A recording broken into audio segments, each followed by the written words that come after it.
తెలుగు నూతన సంవత్సరాది ఉగాది పర్వదినం సందర్భంగా నెల్లూరు ప్రముఖ పుణ్యక్షేత్రాలు భక్తులతో కిటకిటలాడుతున్నాయి.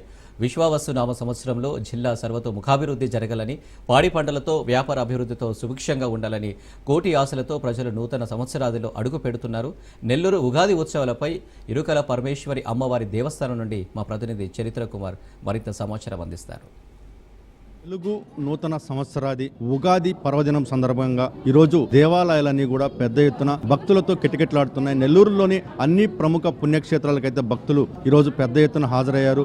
ఏదైతే ఈ సంవత్సరం విశ్వావసు నామ సంవత్సరాన్ని ఉద్దేశించి తమ జీవితాల్లో వెలుగులు నిండాలని, సంవత్సరం ప్రారంభం నుండి వారు తలపెట్టినటువంటి అన్ని కార్యక్రమాలు నిర్విఘ్నంగా ముందుకు సాగాలి అనేటువంటి కోరికలతో భక్తులైతే పెద్ద ఎత్తున ఈరోజు పుణ్యక్షేత్రాలకు చేరుకుంటున్నారు. ఈరోజు నెల్లూరు మూలాపేట ఇరుకల పరమేశ్వరమ్మ దేవస్థానం వద్ద మనం ఉన్నాం. ఈ రోజు మనం ఒకసారి చూస్తే భక్తులు పెద్ద ఎత్తున కూడా క్యూ లైన్ లోకి ఉదయం నుంచి కూడా బారులు తీరి ఉన్నారు. అమ్మవారి దర్శనం చేసుకునేందుకైతే భక్తులు పెద్ద ఎత్తున కూడా క్యూ లైన్ లోకి వచ్చినటువంటి పరిస్థితి. వచ్చేటటువంటి భక్తులకు ఎలాంటి అసౌకర్యం కలగకుండా కూడా ఇక్కడ అన్ని ఏర్పాటు చేసిన పరిస్థితి. ఇక్కడ భక్తులు ఉన్నారు. సార్ చెప్పండి, ఏర్పాట్లు ఎలా ఉన్నాయి ఈ రోజు మీకు ఇక్కడికి వచ్చిన పరిస్థితులు? బాగున్నాయి బ్రదర్. అంటే గతంలో మీరు వచ్చారు, ఇప్పుడు ఎలా ఉన్నాయి? గతం కంటే బాగున్నాయి, బాగా నీట్ గా దైవ దర్శనం కానీ చుట్టూ పరిసరాలు కానీ అంతా చాలా నీట్ గా ఉంది. అలాగే ఇక్కడ మరికొంతమంది భక్తులు ఉన్నారు. ఇక్కడ ఆలయం వద్ద ఎలాంటి ఏర్పాట్లు చేశారు కనుక్కుందాం. అమ్మా, ఈ రోజు మీరు ఇక్కడ దేవాలయానికి వచ్చారు కదా, మీకు ఎలా ఉందమ్మా, సౌకర్యాలు ఎలా ఉన్నాయి వచ్చిన తర్వాత?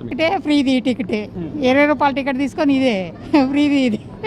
అలాగే ఈరోజు భక్తులు కూడా పెద్ద ఎత్తున క్యూ లైన్ లో ఉన్నారు. కొంత సౌకర్యాల విషయంలో కొంత 25 రూపాయలకి జనరల్కి కూడా ఒకే లైన్ లో పంపిస్తారంటూ కూడా కొంత అసంతృప్తి కూడా ఇక్కడ ఉంది. అలాగే ఏదైతే ఇరుకల పరమేశ్వరి దేవస్థానానికి సంబంధించి భక్తులు పెద్ద ఎత్తున ఇటు క్యూ లైన్ లోంచి బయటకు రావడం, వచ్చినటువంటి భక్తులు క్లాష్ కాకుండా ఉండేందుకు కూడా క్యూ లైన్ కూడా టర్న్ చేసిన పరిస్థితి ఉంది. అలాగే ఈ భక్తులు బయటకు వచ్చిన తర్వాత ఇక్కడ మండపంలో ఆశీర్వచనం ఇచ్చేందుకు కూడా ప్రత్యేక ఏర్పాట్లు చేశారు.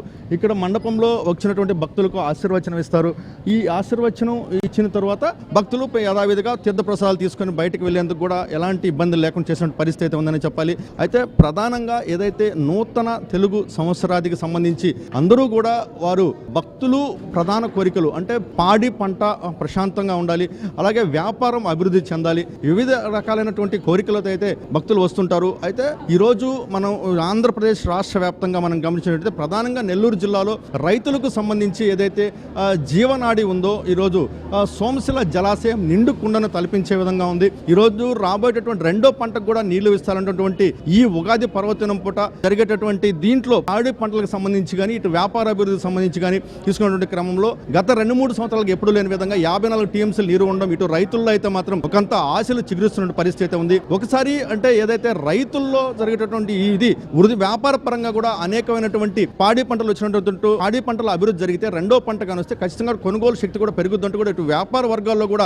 ఒకంత నూతన ఆశలు అయితే చిగురిస్తున్నాయి. అలాగే నెల్లూరు జిల్లా ఈ సంవత్సరం ఊహించిన దానికంటే కూడా పెద్ద ఎత్తున పరిశ్రమలు ఇక్కడికి రాబోతున్నాయి. బీపీసీఎల్ అలాగే వివిధ రకాల ఎయిర్పోర్ట్ ఇలా వివిధ రకాలైనటువంటి పరిశ్రమలు కూడా నెల్లూరు జిల్లాను ఊరిస్తున్న పరిస్థితి. ఏదైతే నూతన సంవత్సరం ఇటు వ్యాపార పరంగా అలాగే పారిశ్రామిక పరంగా అలాగే వ్యవసాయ పరంగా అన్ని విధాలుగా కూడా నెల్లూరు జిల్లాకైతే మాత్రం ఒక కొత్త ఆశలు అయితే చిగురిస్తున్నాయని చెప్పాలి. కెమెరామెన్ భరత్తో చరిత్ర కుమార్, రాజ్ న్యూస్, నెల్లూరు ఇరుకాల పరమేశ్వరి.